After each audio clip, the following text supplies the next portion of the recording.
Hello world, good morning, good afternoon, good evening. I am Anil Chaube, father of 16-year-old PWS son from New Delhi, India. My presentation will have three parts. One will be just introduction. The second part will talk about Indian National Policy for Rare Disease 2021. And the third part will talk about patient advocacy groups, patients, caregivers, and families. So, what is Prader-Willi syndrome? Prader-Willi syndrome is caused by the loss of function of genes in 15q11 q13 region of chromosome 15. It is a complex genetic condition that affects many parts of the body. And as it affects many parts of the body, we need many doctors to consult with. Few doctors we need based on our need, and few we need to visit periodically. I started my advocacy journey more than 10 years back when we set up a PAG for our children.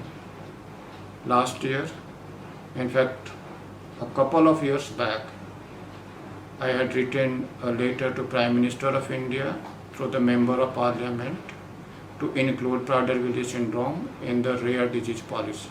I am delighted that in the new 2021 policy, Prader-Willi syndrome has been included in the national policy.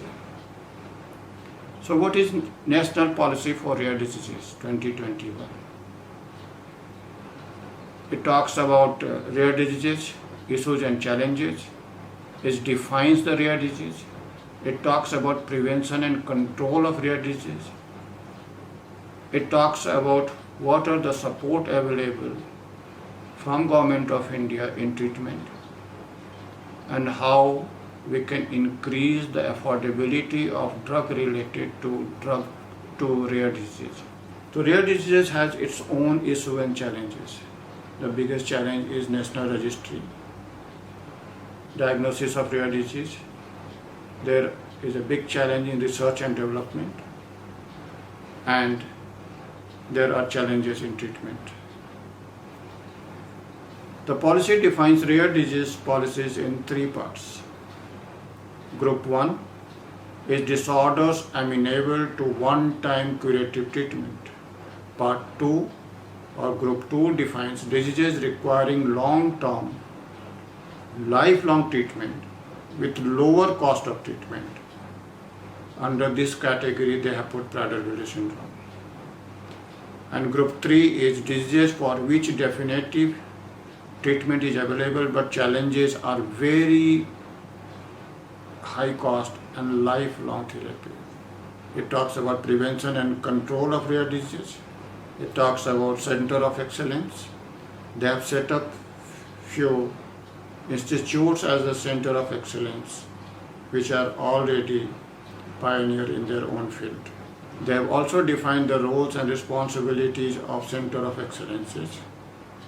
It includes education and training, it includes screening, it includes diagnostics, it includes prevention by prenatal screening and diagnosis, it includes research in the area of low-cost diagnosis, and it includes treatment of rare diseases. Now let me talk about what is the role of patient advocacy groups.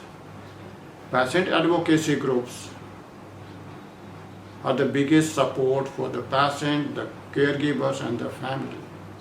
They talk and create awareness in diagnosis, care, education, treatment and rehabilitation.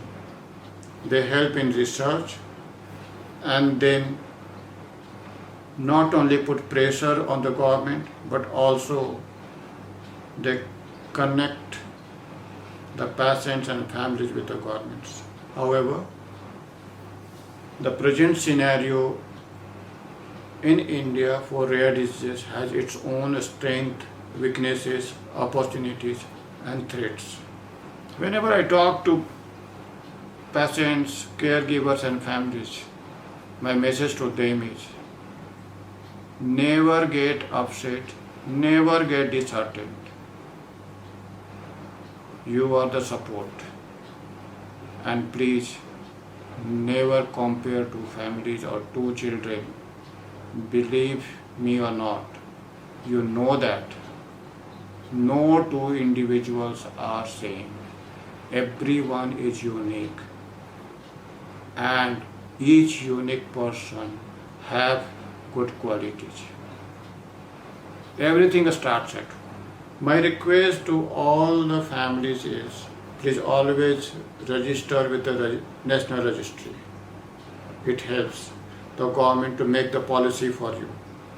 Please do register with the International Registry. It helps the pharma companies to consider you for the clinical trials. Consult the doctor periodically. Remember, there is always help, hope, and optimism all around. Organizations like Global Genes are always there for us. If there is any question, ask questions. But please remain positive. Finally, meet the hero, my son Prakhar. During and after pandemic, Health Tracker Band has been very helpful in keeping an active lifestyle. He plays badminton with his friends and competes with me. Playing badminton keeps him energetic and all of us happy and smiling. Additionally, as a disciplined student, he has won many awards and represented his school in many competitions.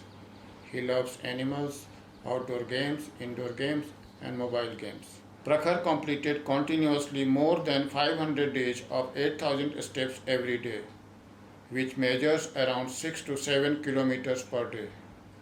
At the end, my special thanks to Global Genes, PWSA USA, FPWR, and IPWSO, and friends of IPWSO. They do a lot for our children, caregivers, and families. Thanks and namaste to all of you from India. God bless you. Take care.